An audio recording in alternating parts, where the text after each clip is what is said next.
Hello. Welcome to London. First off, how have you settled in and how are you enjoying things so far?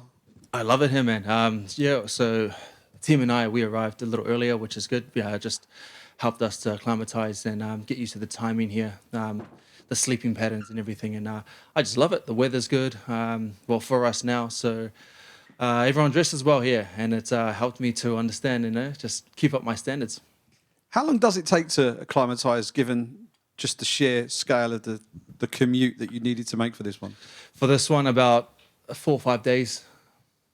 And you've got a really tough, experienced opponent and a durable one as well. So how do you view this matchup in terms of a stylistic matchup and perhaps an opportunity to really showcase your striking skills?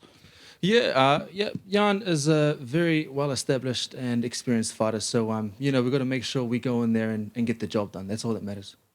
And if you were kind of grading your progression through the UFC so far, what kind of grade would you give yourself and how satisfied have you been with your performances thus far?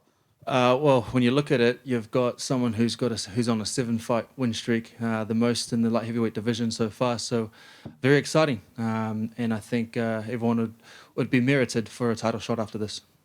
Against Jan, you're facing a guy who Alex Pereira couldn't finish, and Magomed Ankalaev, who's the current divisional champion, couldn't finish. What is it about your skill set that you think can get the job done where those two guys weren't able to?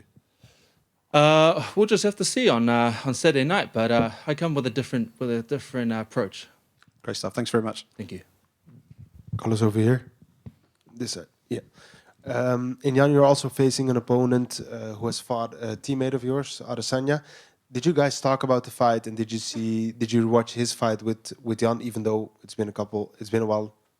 Yeah, I mean, I was training alongside Israel as he was preparing for Jan. This was my debut against Nzechukwu. So we were training alongside each other. We knew what was about to happen.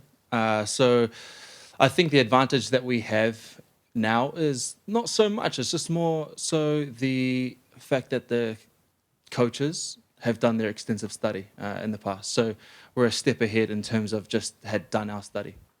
People talk a lot about Jan's age. Do you think that affects anything in the fight? Age is just a number. That's true. One last question for me. The current champ, Magomed Ankalaev, and I heard the rematch is almost signed against Pereira. Do you think you're the definite #1 contender if you win this fight?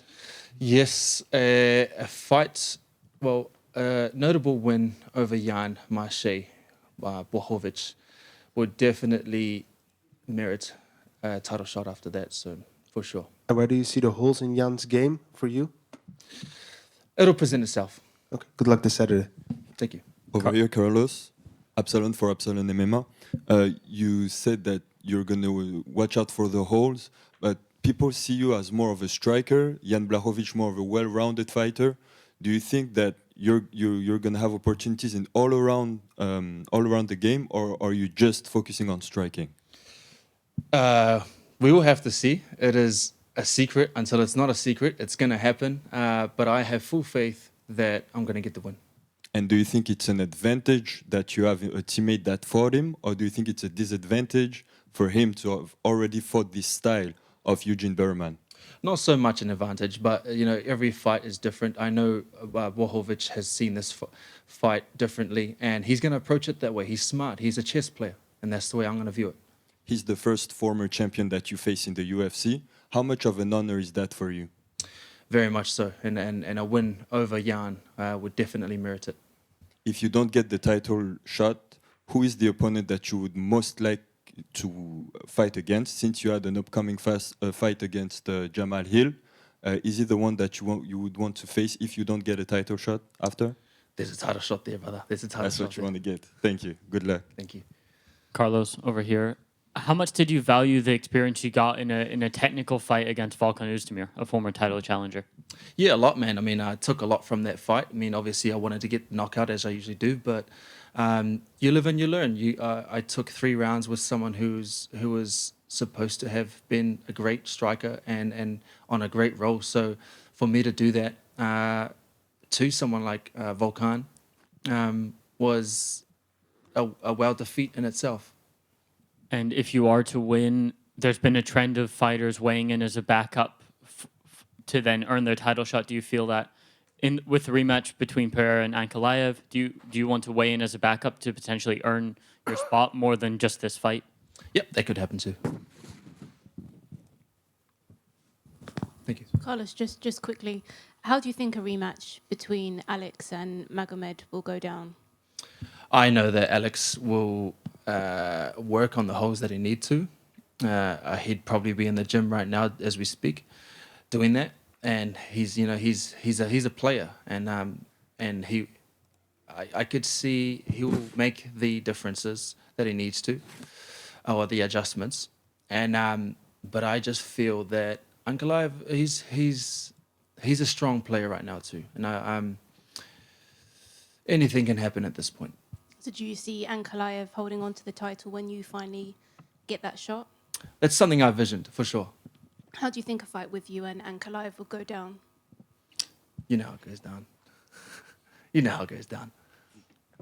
All right, thank you. Carlos, you got asked before, down here, sorry. You got asked before about, obviously, Izzy's experience with Jan, but Eugene as well as one of the great coaches. Have you kind of seen another level of his coaching, given how much knowledge he'll have of your opponent and just the kind of level of detail he goes into with that? Yeah, Eugene, Twist, and Andre, they all do their study. So I trust in my corner, and whenever I step in that octagon, I put all my trust in them. I let them be my eyes when I'm in that octagon, and I just do my work. And the amount of travel you've had to do, those guys have coached all around the world. How much have they been a benefit to you as well? A massive benefit. I mean, we're a big team. There's a lot of us here now too, and I'm grateful that my team has, extended team has been able to travel with me so far, and so it's great that I feel at home so far away from home. Thank you. Carlos, some fighters don't like their opponents to have a bad blood with them.